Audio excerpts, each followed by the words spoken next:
নির্বাচিত হয়ে তো বলছে আলহামদুলিল্লাহ, বলছে না বলেন না, বিনা ভোটে নির্বাচিত হয়ে বলে না আলহামদুলিল্লাহ করে বাড়ি বানায় বাড়ির মধ্যে লিখে দিছে হাদা মিন ফজল রাব্বি। কি বলছি? তাহলে শুকরের শ্রেষ্ঠ কালিমা কি? লা ইলাহা ইল্লাল্লাহ, লা ইলাহা ইল্লাল্লাহ, লা ইলাহা ইল্লাল্লাহ, লা ইলাহা ইল্লাল্লাহু মুহাম্মাদুর রাসূলুল্লাহ। কমপক্ষে দিনে 100 বার, রাতে 100 বার নিয়ত পাক্কা করেন ইনশাআল্লাহ। বলেন ইনশাআল্লাহ, কলিজা হাত দিয়া বলেন, বলেন ইনশাআল্লাহ, আবার বলেন ইনশাআল্লাহ, নিয়ত পাক্কা ইনশাআল্লাহ। ওলামা একরাম বলবেন আমরাও করব, হ্যাঁ আপনারাও করবেন। ছাত্ররা বলবেন আমরাও করব, হ্যাঁ তোমরাও করবা। আওয়াম বলবেন আমরাও করব, হ্যাঁ আমরাও করব। এটা কে কে করবে? আমি তুমি সে, বলো আবার বলো, আমি তুমি সে। ওরা স্লোগানেরটা দিয়া এত বড় ফ্যাসিস্টকে বিদায় করতে পারছে, আমরাও এই স্লোগান লাগাবো। ওরা বলছে আমি কে তুমি কে, ওরা একটা শব্দ বলছে আমি কে তুমি কে, আমি বলবো আমি কে তুমি কে, আমি বলবো সে কে আমি কে তুমি কে, ইমানওয়ালা ইমানওয়ালা, কোরআনওয়ালা কোরআনওয়ালা, বলেন ইমানওয়ালা, আমি কে তুমি কে, বলেন ইমানওয়ালা কোরআনওয়ালা। কে বলেছে বানানেওয়ালা বানানেওয়ালা। কোন স্লোগান নিয়ে কোথায় লাগায়? কি মেয়েরাও পড়তে হবে।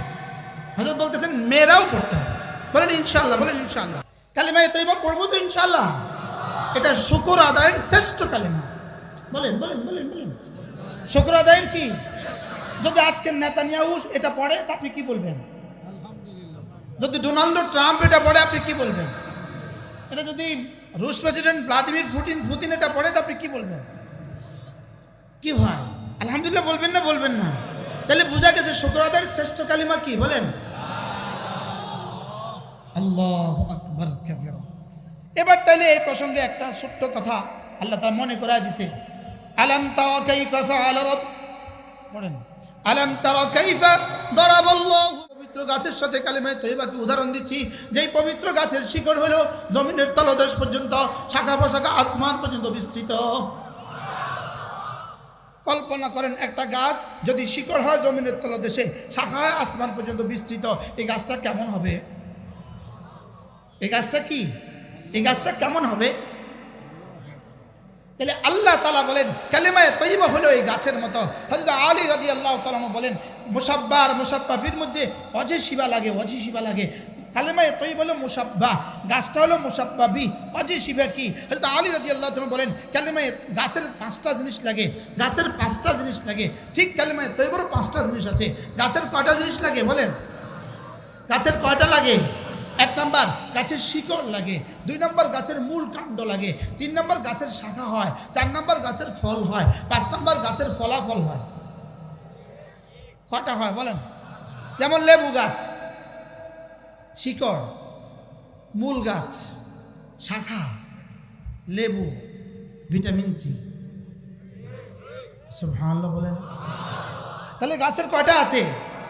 এবার হযরত আলী রাদিয়াল্লাহু তাআলা বলেন কালিমায়ে তয়্যিবার 5টা আছে। কালিমায়ে তয়্যিবার মূল শিকড় আছে, কালিমায়ে তয়্যিবার মূল গাছ আছে, কালিমায়ে তয়্যিবার মূল শাখা প্রশাখা আছে, কালিমায়ে তয়্যিবার ফল আছে, কালিমায়ে তয়্যিবার ফলাফল আছে।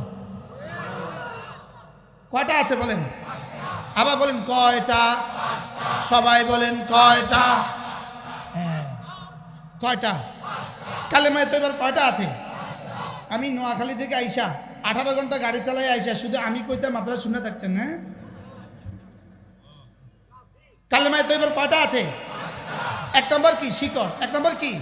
এবার শিকড়টা কি? কালিমায়ে তয়্যিবার শিকড় হলো আল ইলমু ওয়াল মারিফা। কালিমায়ে তয়্যিবার শিকড় হলো ইলম এবং মারিফাত। সুবহানাল্লাহ বলেন। কালিমায়ে তয়্যিবার শিকড় কি বলেন?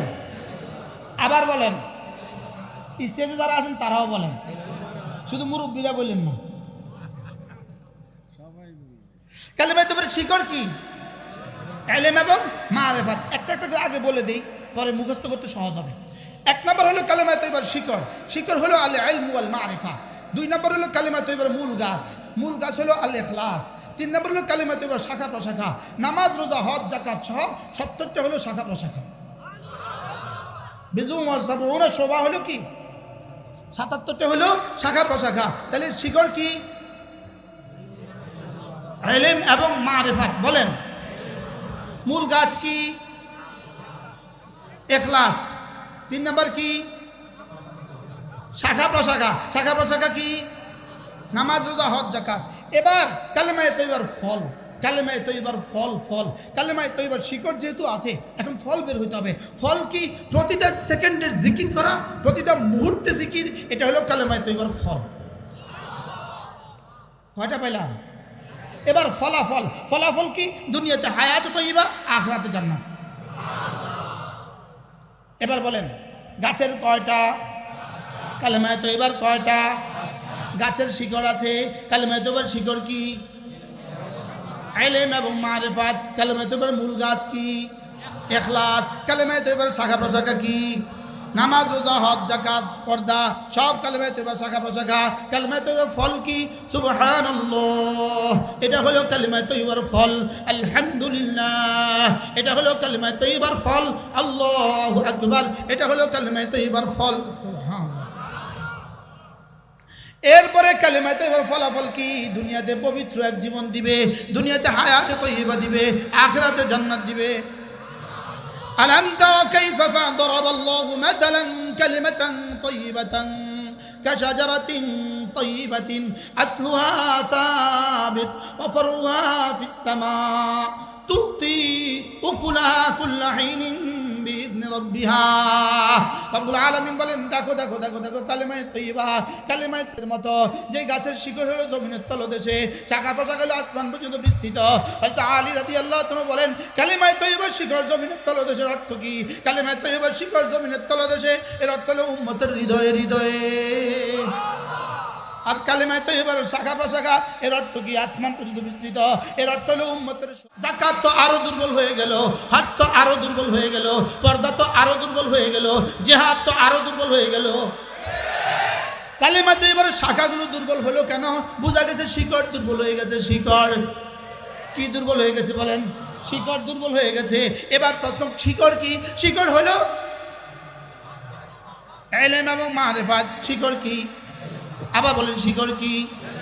ইলম হলো শিকড়, কালেমায়ে তৈবার শিকড়। আল ইলমু ওয়াল মারিফাতু, দুইটা তারাদুফ, দুইটা মুতারাদিফ লফজ। আল ইলমু ওয়াল মারিফাতু, তাহলে একটা বলেন ইলম, ভুলে যাবে পরে কি? কালেমায়ে তৈবার শিকড় কি? আবার বলেন শিকড় কি?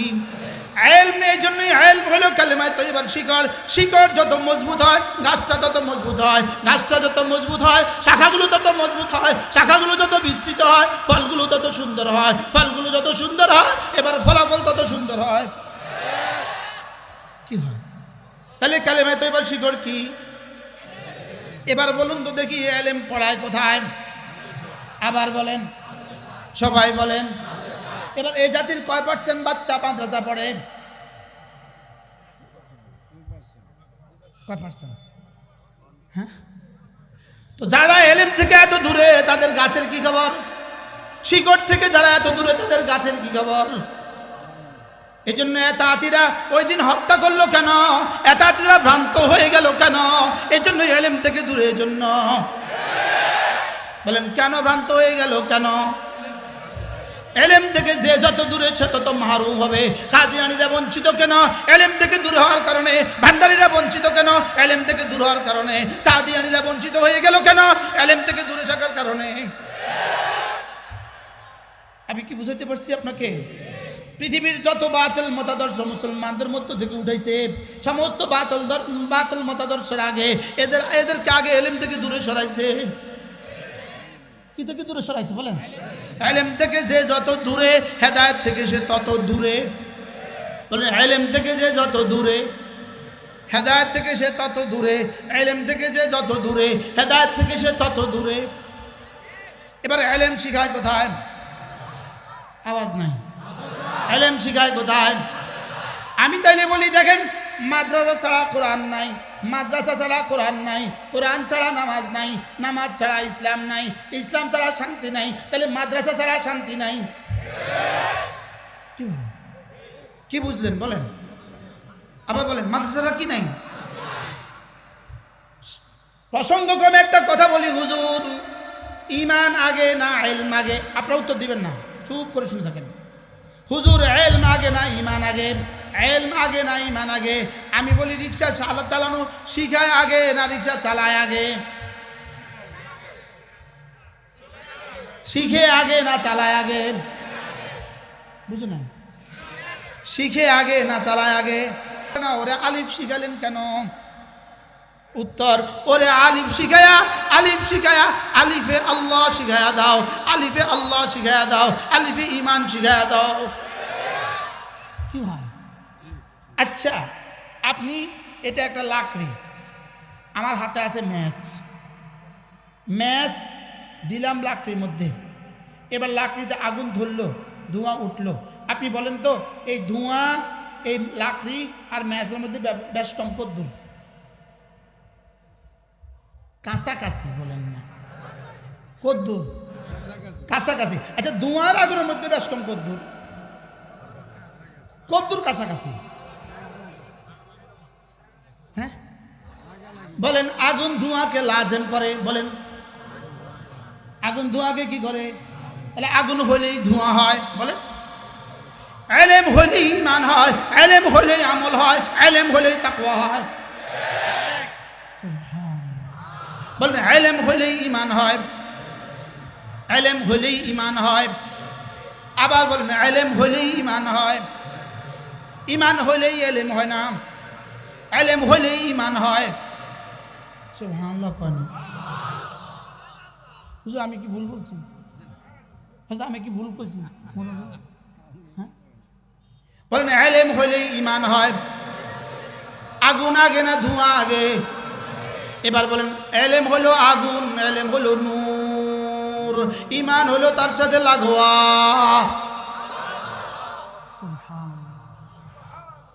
সাফ হয়েছে? সব সাফ। কালকে কাফেরও বলতে পারে আমারে। 40 বছর ইমানের মেহনত করিয়া, 40 বছর ইমানের মেহনত করে 2 রাকাত জুমা পড়াইতে পারে না, এরকম মুসলমান এদেশে আছে না নাই? কেউ নারাজ হয়ে গেছে মনে হয়? হ্যাঁ 40 বছর ইমানে মেহনত করছে, 2 রাকাত জুমা পড়াইতে পারে না, এরকম মুসলমানের দেশে আছে না নাই? আমাদের 1 বছর আমাদের নুরানি মাঝে মেহনত করছে, এই লোকটাও এই বাচ্চাটাও আলহামদুলিল্লাহ ইমানের কথাও কইতে পারে, আবার জুমার নামাজও পড়াইতে পারে। বাস্তব না বাস্তব? তাহলে বুঝা গেছে ইলম মুস্তালজিম ঈমান, ইলম মুস্তালজিম ঈমান, ঈমান মুস্তালজিম ইলম না, ইলম মুস্তালজিম ঈমান, ইলম ঈমান আমল তাকওয়া, এই 4টা লাগবে। ইলম ঈমান আমল তাকওয়া, ইলম ঈমান আমল তাকওয়া, ইলম ঈমান আমল তাকওয়া। বলেন কয়টা? কি কি?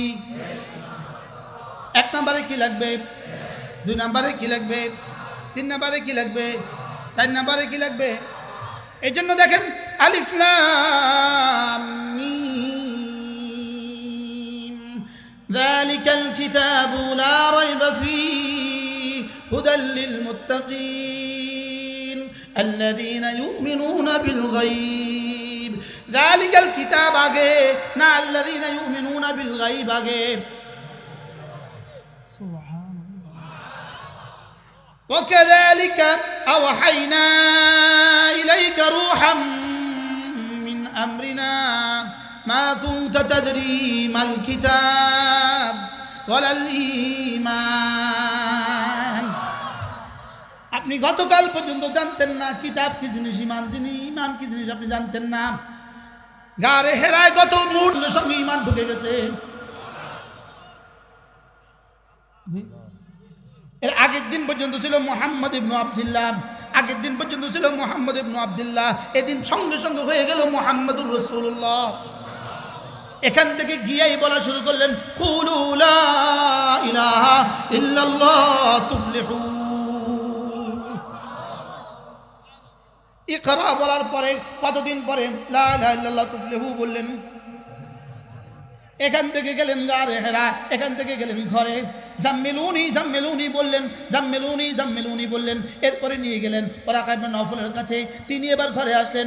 এবার আইসা সোজা সফা পাহাড়ে উঠা পাথর কাপড় দিয়ে এভাবে নেড়ে নেড়ে নেড়ে নেড়ে, ও মদিনা মক্কার মানুষগুলো আসো আসো আসো আসো, আন্নাদির আন্নাদির, আসো আসো আসো আসো। এবার গারে হেরার সফা পাহাড়ের সামনে সব জমা হয়ে গেল। এবার কি বললেন? কুলু লা ইলাহা ইল্লাল্লাহ তুফলিহু। উলামায়ে উম্মতকে, উলামায়ে মুআররিখিনকে, মুহাদ্দিসিনকে জিজ্ঞেস করেন, ইকরা বিসমি রাব্বিকাল্লাযী খালাক। এই 5 আয়াতে কারিমা, ইকরা বিসমি রাব্বিকাল্লাযী খালাক আল্লাযী পড়ে খালাকাল ইনসানা মিন আলাক, ইকরা ওয়া রাব্বুকাল আকরাম আল্লাযী আল্লামা বিল কলম আল্লামাল ইনসানা মা লাম ইয়ালাম। একটা আয়াত দেখেন, ইকরা 1 নাম্বার, ইকরা বিসমি রাব্বিকাল্লাযী খালাক খালাকাল ইনসানা মিন আলাক, ইকরা ওয়া রাব্বুকাল আকরাম আল্লাযী আল্লামা বিল কলম আল্লামাল ইনসানা মা লাম ইয়ালাম। 5টা আয়াতের মধ্যে ইলমের কথা 5 বার। সুবহানাল্লাহ বলেন।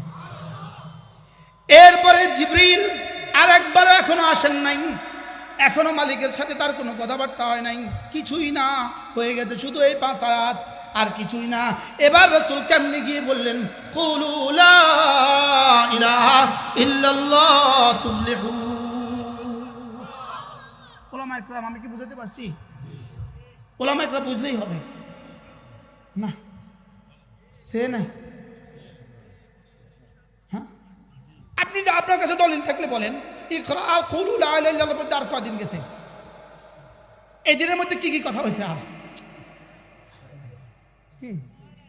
এর আগের দিন পর্যন্ত কেন বললেন না? এর আগের দিন ইকরা নাজিল হওয়ার আগে কেন বললেন না কুলু লা ইলাহা ইল্লাল্লাহ তুফলিহু? আগের দিন পর্যন্ত কেন বললেন না? কয় না না না, এখনো তো কিতাব আসে নাই। কিতাব আসছে, ঈমান এসে গেছে, আমল হয়ে গেছে। সুবহানাল্লাহ বলেন। যদি কেউ বলে ইমানে মেহনত করো মেহনত করো মেহনত করো, এরপরে কোরআন শরীফ শিখবো, হায় ধোকার সাগরে আছে। কোরআনে কারীমে ইমানের মেহনত, এটাই ইমান, এটাই ইসলাম, এটাই ইলম, এটাই হেদায়েত। সুবহানাল্লাহ বলেন। আমরা এখন 40 দিন 3 চিল্লা কেন লাগাবো? এটা যে আমি পারি না এই অনুভূতির জন্য লাগাবো। সুবহানাল্লাহ বলেন। এটা সফা আতি নেই মর্দে মোমিন কো জুবাহি, ইলম ঈমান আমল তাকওয়া, ইলম ঈমান আমল তাকওয়া। বলেন, ইলম আসলে ঈমান আসবে, ইলম আসলেই কি আসবে? এখন আপনারা যারা আছেন, সাধারণ মানুষ আছেন, বলে হুজুর আমরা যে কোরআন শরীফের কিছুই পারি না, আমাদেরকে কি ঈমান নাই? আমাদের যে ইলমের কিছু নাই, আমাদেরকে আসলে আমাদের কাছে কি ঈমান নাই? এই প্রশ্নের উত্তর হলো না না, আপনাদের কাছে কিছু নাই বিষয়টা এমন নয়, আপনাদের কাছে অনেক কিছু আছে, এই জন্য ঈমানও আছে। আপনি জানেন আল্লাহ বানানেওয়ালা, আপনি জানেন আল্লাহ বানানেওয়ালা, সেই হিসাবে লা ইলাহা ইল্লাল্লাহ। আপনি জানেন আল্লাহ পালনেওয়ালা, সেই হিসাবে লা ইলাহা ইল্লাল্লাহ। আপনি জানেন আল্লাহ খাওয়ানেওয়ালা, সেই হিসাবে লা ইলাহা ইল্লাল্লাহ। আমি কি বুঝাতে পারছি? তাহলে ইলম আগে না ঈমান আগে? আবার বলেন, ইলম আগে না ঈমান আগে? তাহলে দাওয়াত তাবলীগ ইলমের মেহনত, ঈমানের মেহনত, ইলমের মেহনত, আমলের মেহনত, তাকওয়ার মেহনত। সুবহানাল্লাহ বলবেন না? এখন এটাকে ধ্বংস করে দেওয়ার জন্যই 17 তারিখের ট্র্যাজেডি। 17 তারিখের ট্র্যাজেডি কি করার জন্য বলেন? এটাকে ধ্বংস করার জন্যই। ইলম থেকে ঈমান কত দূরে? কত দূরে? আচ্ছা, আমি এখানে সুইচটা টিপ দিলাম, লাইটটা জ্বললো, কত দূরে? হ্যাঁ, এখন লাইট আগে না সুইচ আগে? দূরত্ব কত দূর? ইলম আগে না ঈমান আগে? দূরত্ব কত দূর? সুবহানাল্লাহ বলেন। আল্লাহ, কথা তো আমার দূর চলে গেছে, আমি কি করব? হ্যাঁ, তাহলে কালিমায়ে তয়্যিবার শিকড় কি? আবার বলেন, ইলম হলো কালিমায়ে তয়্যিবার শিকড়। আপনার ছেলেকে আপনি কালিমায়ে তয়্যিবার শিকড় শিখতে দিলেন না, আপনার ছেলে মেয়েটাকে আপনি কালেমা তৈবা শিখতে দিলেন না, ওর ইসলামের গাছটা কবে হবে? কি হয়? তাহলে কালেমা তৈবা শিখানো হয় কোথায়? আবার বলেন শিকড় শিখানো হয় কোথায়? এবার শিকড় যেখানে শিখানো হয় সেখানে গাছটাও তৈরি হয়ে যায়, সেখানেও ফল গাছ শাখা প্রশাখাগুলো হয়ে যায়, সেখানেই ফল ধরে। তাহলে বোঝা গেছে মাদ্রাসা হলো ইলমের মারকাজ, ইমানের মারকাজ, আমলের মারকাজ, তাকওয়ার মারকাজ। উদাহরণ দিলে সুন্দর বুঝবেন। গাড়ির লাইট লাগে, লাইট ছাড়া গাড়ি অচল রাত্রিবেলা। 2 নম্বর গাড়ির ইঞ্জিন লাগে, ইঞ্জিন ছাড়া গাড়ির কোনো দাম নাই। 3 নম্বর গাড়ির বডি লাগে, বডি ছাড়া ইঞ্জিনের কোনো দাম নাই। 4 নম্বর গাড়ির ব্রেক লাগে। কি লাগে? ঠিক কালেমায় তো এবারে 4টা আছে, 4টা। 1 নম্বরে লাইট আছে, লাইট হলো ইলম। এবার ইঞ্জিন আছে, ইঞ্জিন হলো ঈমান। এবার বডি আছে, বডি হলো আমল। এবার ব্রেক আছে, ব্রেক হলো তাকওয়া। সুবহানাল্লাহ বলে না? এই 4টা যদি থাকে, ড্রাইভারটা যদি এক্সপার্ট থাকে, ইনশাআল্লাহ এই গাড়ি বাড়ি যাবে। কি হয়?